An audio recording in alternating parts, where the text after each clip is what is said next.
Blood isn't always thicker than water.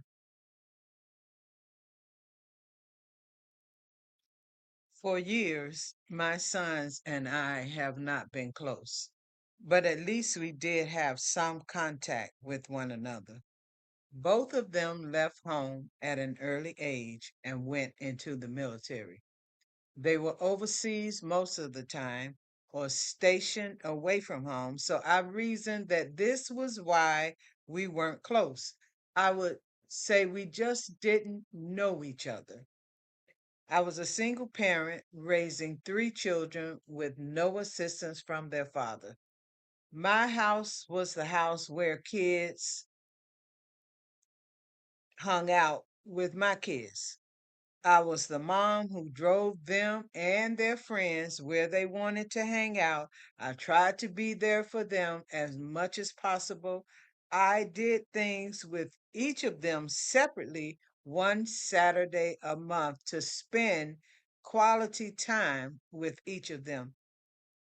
I'm not trying to exaggerate or make it seem as if things were peachy cream because they weren't.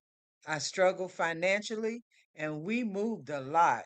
I tried to keep them in decent neighborhoods because I did not want them to become involved in gangs and drugs.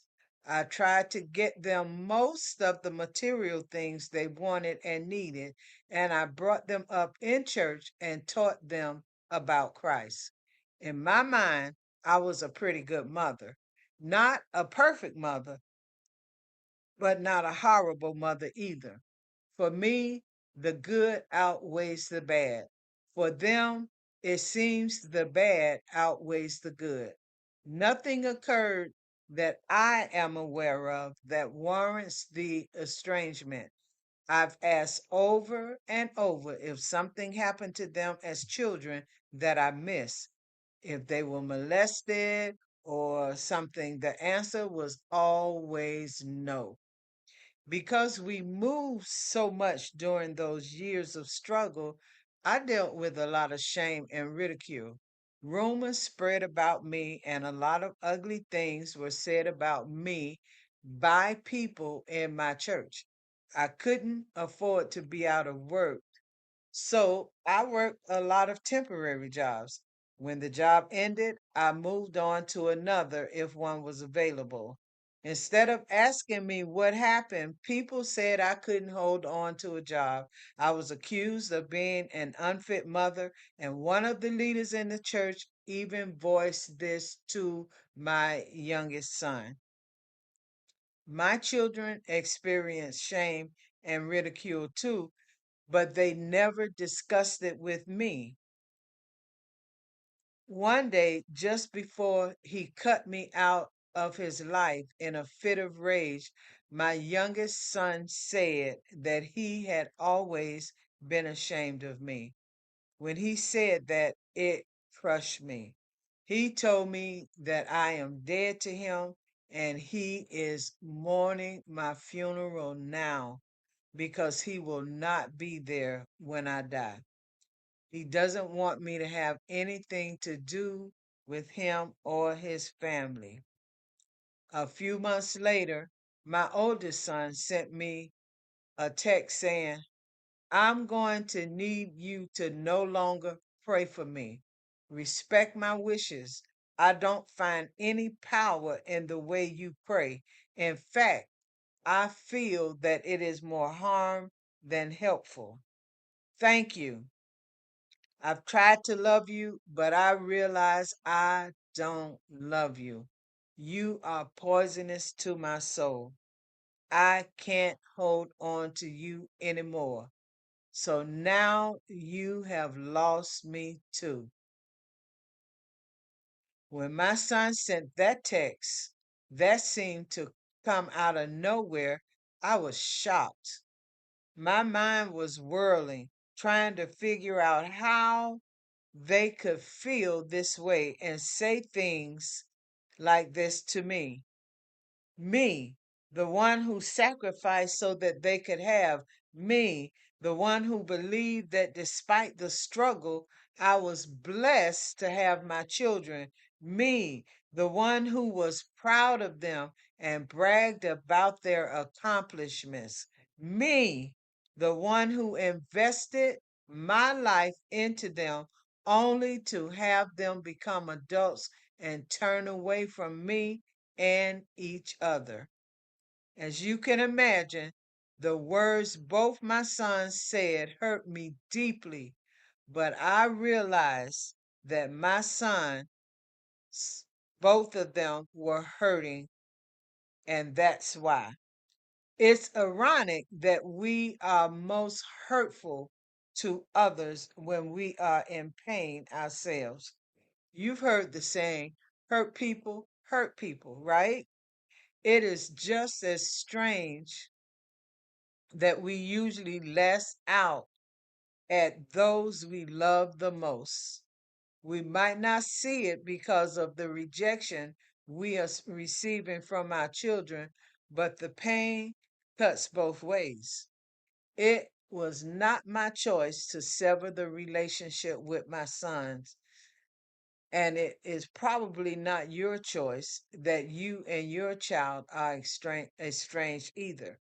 I want you to understand that even though you made mistakes, you are not responsible for your child's choice. I also want you to understand that severing ties with their parents is not easy for adult children.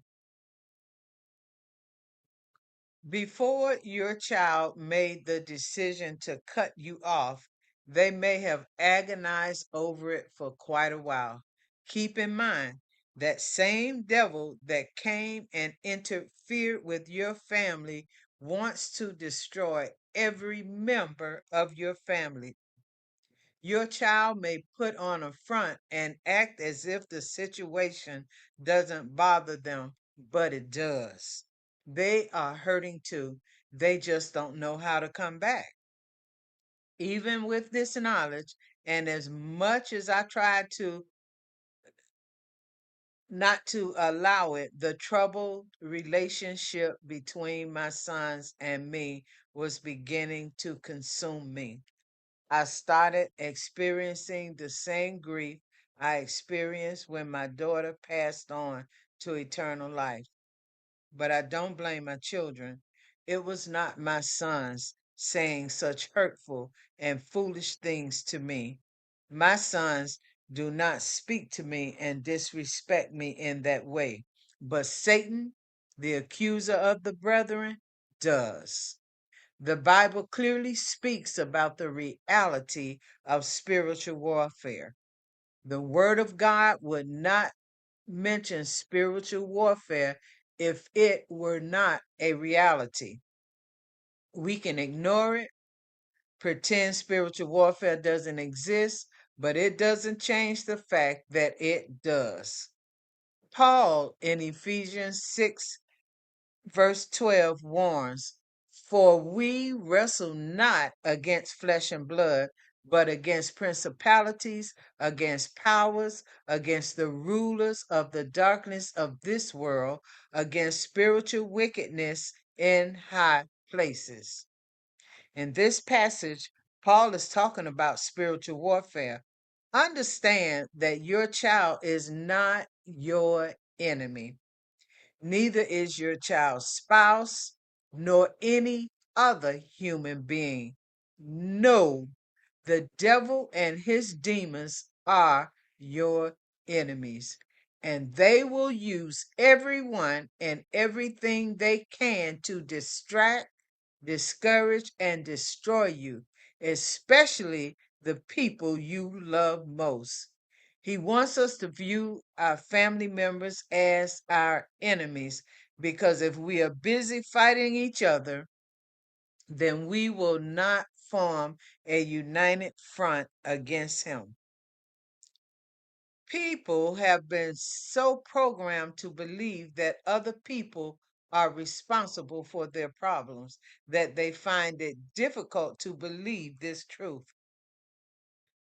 Some people have even been deceived into believing that God is the cause of their problems. God is not your enemy either. If you are born again, God is your Father, and his thoughts for you are thoughts of good, never evil, according to Jeremiah 29:11. There is no darkness in God, and there is no light in the devil. I want you to understand how much the devil hates you, and I want you to understand that we are doing battle with spiritual entities.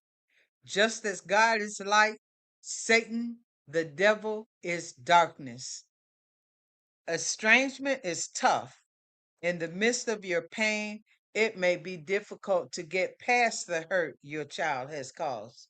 For me, understanding who is instigating it helps me. I believe if you recognize who is really behind the words and actions of your child, it will help you too. Satan hates everything that God created. He hates marriage and the family and the seed of the woman, especially since God made the promise that the seed of the woman would destroy him.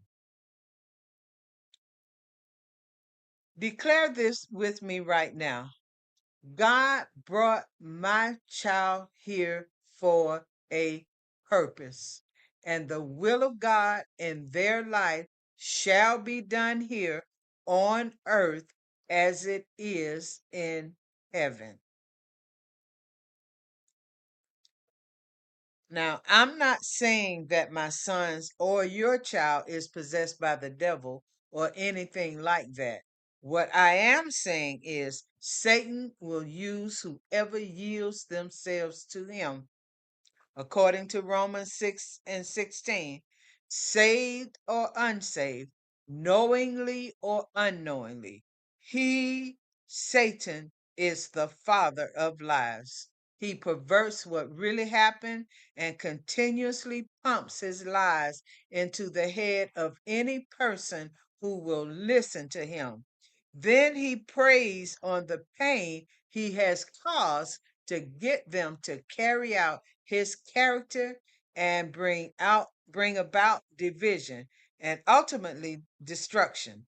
If only people could see how they are being played like puppets on a string, this destruction could end.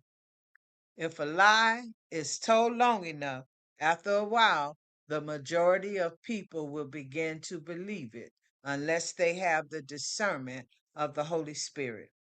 The more the lie spreads, the more the lie appears to be the truth.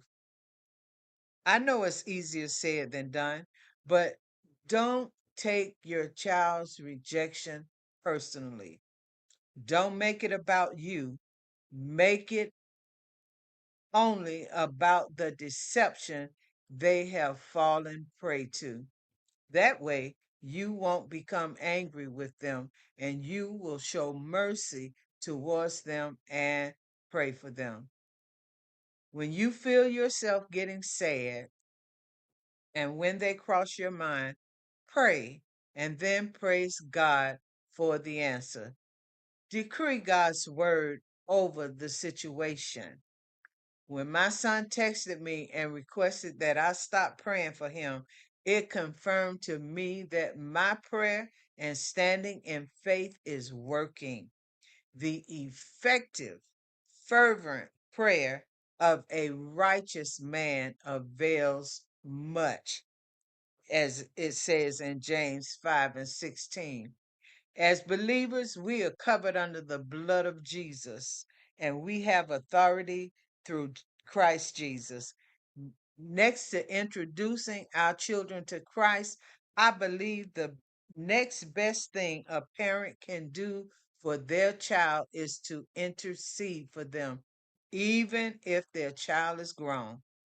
The fervent prayer of a parent is powerful. Don't ever allow the enemy to make you so angry with your child that you will not pray for them. Don't let anyone tell you that God doesn't want you to pray for your child. Don't let Satan or anyone tell you that the relationship with your child is a hopeless case. He is a liar. Shout to the gates of hell, the seed of righteous shall be delivered. Hallelujah. Why am I so candid about my life? It is not to inflict pain or bring embarrassment on myself or my sons. Long ago, God told me when I preach and when I write to be transparent. People need to know that He is a tangible God who loves and cares about every area of our lives. We are never alone. He is with us through everything we go through, and He will take the good and the bad and work them together for our good. Also, I want you to understand what and who we are dealing with and where estrangement comes from. It is not your children, no matter what they say or do. It is Satan who has come to steal, kill, and destroy your family. I will not allow the devil to make me feel ashamed of what he is doing. I will not crawl into a corner, cower, or hide. I will expose him and how he's trying to tear down families and steal our children and take them to hell with him. He is a liar. In the midst of waiting on God to deliver my sons, I will help others stand up and fight for their family too. So, if you are feeling ashamed of what is happening between you and your adult children, let me let you in on a secret. There are no perfect families and there are no perfect Christians. All families have disagreements and days when one member might not speak to another. I have talked to many believers who have family problems just like you and me. So if Satan is telling you that no one will understand and that you aren't a good Christian because you and your children don't get along, he is a liar and he is at the root of the problem. God loves you and he wants to set you and your family free. With God, all things are possible for those who believe. There is hope. Your family situation is not hopeless. You and your family can move on from estrangement to unity and love. Believers are never powerless against what the enemy does in our life. If you stand on God's word, you will win. Satan's days are numbered. His fate has been set. There is no restoration for him. Jesus Christ has won the victory. He has defeated Satan and disarmed the spiritual rulers and authorities. He shamed them publicly by his victory over them on the cross. Satan will be thrown into the lake of fire. Satan's days are numbered, and so is his attack against you and your children. Listen to what Revelations 20 and 10 in the New King James Version says. The devil who deceived them was cast into the lake of fire and brimstone, where the beast and the false prophet are, and they will be tormented day and night forever and ever. Again, I say to you, Satan's days are numbered, and so is his attack against you and your children. Now, be sure to subscribe and continue listening to the next chapter in this audiobook series.